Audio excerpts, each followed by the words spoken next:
Shënohen plot 18 vite nga shpallja e pavarësisë së Kosovës e megjithatë, kjo pavarësi Kosovën e gjen pa atë që e deklaroi Kosovën të pavarur zotin Hashim Thaçi. Për të folur mbi çfarë ka ndodhur këto 18 vite dhe si e gjen Kosovën në kjo pavarësi, kam të ftuar në një lidhje direkte Shukri Buja, ish komandant i ushtrisë limbërore të Kosovës. Zoti Buja, faleminderit shumë për kohën për intervistën së bashku. Faleminderit për ftesën. Zoti Buja, gëzuar pavarësinë dhe si e gjen Kosovën kjo pavarësi? Faleminderit për urimin. Kosovën e gjen jo ashtu siç dëshirojnë, sepse ata të cilët ishin protagonistë, ata të cilët ishin udhëheqësit tonë edhe në periudhat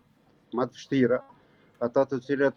ishin protagonistët e politikës dhe diplomacisë për të ardhur deri te shpallja e shtetit Kosovës nuk janë në mesin tonë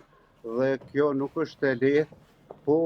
gjithsesi edhe në kohë luftës ne kemi festuar, ne kemi kënduar dhe edhe sot, edhe pse ata nuk janë në mesin tonë, janë në burgun e Hagës, ne do të festojmë, po të njëjtën kohë edhe do të protestojmë për gjithë këtë padrejtësi që po na bëhet si ushtarë të ushtrisë limbërore të Kosovës, si ushtri shërimtare, si populli i Kosovës me gjykimet që po ndodhin në Hagë. Zoti Buja, kishit menduar ndonjëherë që shokët e armëve me të cilët ju luftuat për shpalljen e pavarësisë së Kosovës do të ishin në këtë situatë ku tashmë luftojnë për lirinë e tyre? Po sot është edhe protesta drejtësi jo politik, ku presme të marrin pjesa më e madhe e qytetarëve tonë që kanë mundësinë të dalin, atje po gjykohen në emër të popullit dhe ne dëshirojmë t'i tregojmë gjykatës atje se populli është me shërimtarët, është me ata që janë simbol i lirisë, janë simbol i shtet formimit dhe shtet ndërtimit. Sot festojmë me protestë. Çfarë shkoi keq, zoti Buja, që ish komandantët ndodhen në Hagë? Pse u ngrit kjo gjykatë speciale? Pse kishte të nevojshme Kosova këtë gjykatë speciale për të dënuar pikërisht luftarët e vet? Në fakt që në kohën e kësaj iniciative unë kam qenë kundër sepse e kam cilësuar edhe në atë kohë se është gjykatë e njanshme që gjykon vetëm Ushtrinë Shërimtare të Kosovës, është politike sepse institucionet politike kanë bërë presion që të aprovohet një ligj i tillë dhe që do të jetë e dëmshme për Kosovën sepse shkuan shumë vite ku opinioni ndërkombëtar mirret nëse kemi bërë krime apo jo. Kur dihet fare mirë se ne kemi bërë luftë shërimtare dhe ishte e panevojshme kjo gjykatë, po u bë presion mjaft i madh, madje me shantazh bukur të fuqishëm se do të ndalen edhe fondet për Kosovën, se nuk do të jemi në kuadër të marrëveshjes së asociim stabilizimit, se nuk do të kemi ushtrinë e tjerë, dhe ata që sot janë atje ishin në udhëheqje të institucioneve, menduan që më mirë të sakrifikohen ata që sakrifikuan gjithmonë për shtetin se sa ta sakrifikojmë shtetin. Prandaj edhe u aprovua kjo, po në fakt ne kemi qenë kundër dhe jemi kundër kësaj kreature që quhen dhomat e specializuara, sepse ne kemi bërë luftë shërimtare, kemi bërë një luftë të pastër për shkak se ne gjatë gjithë luftës jemi mundu që ta përfitojmë përkrahjen e NATO-s dhe të Bashkimit Evropian dhe Shtetet Bashkuara të Amerikës. Prandaj edhe ushtarëve gjithmonë ju kemi folur që të kenë kujdes te civilët pavarësisht përkatësisë së tyre etnike. Kjo gjykatë ishte e panevojshme, po besoj që po përfundon me verdiktin i cili do të mirret në emër të popullit, me verdiktin që ky popull e i dëshiron çrimtarët në shtëpitë e tyre, në shtetin e tyre. Zoti Buja, kush është skenari më i keq i kësaj gjykate? Skenari i kësaj gjykate do të jetë prej pas nesër fillon fjala përfundimtare të akuzuarve, pra fjala e shërimtarëve, dhe pastaj do të kemi një periudhë në bazë të ligjit 3 mujore kur e kanë kohën trupi gjykues ta marrë vendimin në qoftë se atyre do të kohë shtesë dhe arsyetojnë mund të ashtojnë edhe për 2 muaj, ne presmi edhe në bazë të asaj që kemi përcjell tërkohën gjykimin, dëshmitë që janë dhënë, provat që janë dhënë se nuk do të ketë mundësi të dënohen djemt tonë, shërimtarët tonë dhe të lirohen të pafajshëm. Të kemi diku ka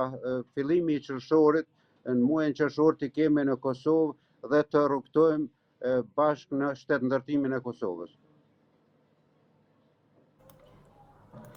Zoti Buja, ka bërë kryeministri Albin Kurti aq sa duhet lidhur me këtë gjykatë dhe ish komandantët të ushtrisë shqiptare të Kosovës, apo duhet kishte bërë më shumë? Hapësirë ka për me bërë gjithmonë më shumë, pak është bërë, ka pas mundësi përveç aspektit financiar të punohet shumë a shumë në aspektin diplomatik dhe politik, në veçanti me shtetet të cilat i kemi pas krah gjatë luftës, në veçanti me shtetet e Bashkuara të Amerikës, po është punuar pak dhe fatkeqësia është se është bërë me qëllime politike duke u munduar që të përfitoj politikisht.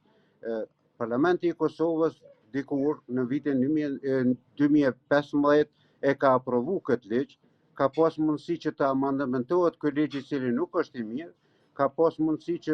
institucionet që e nxjerr ligjin edhe ta anuloj komplet apo ta përmirësoj atë ligj, po nuk është bërë asnjë veprim në këtë drejtim, nuk është bërë ndonjë veprim në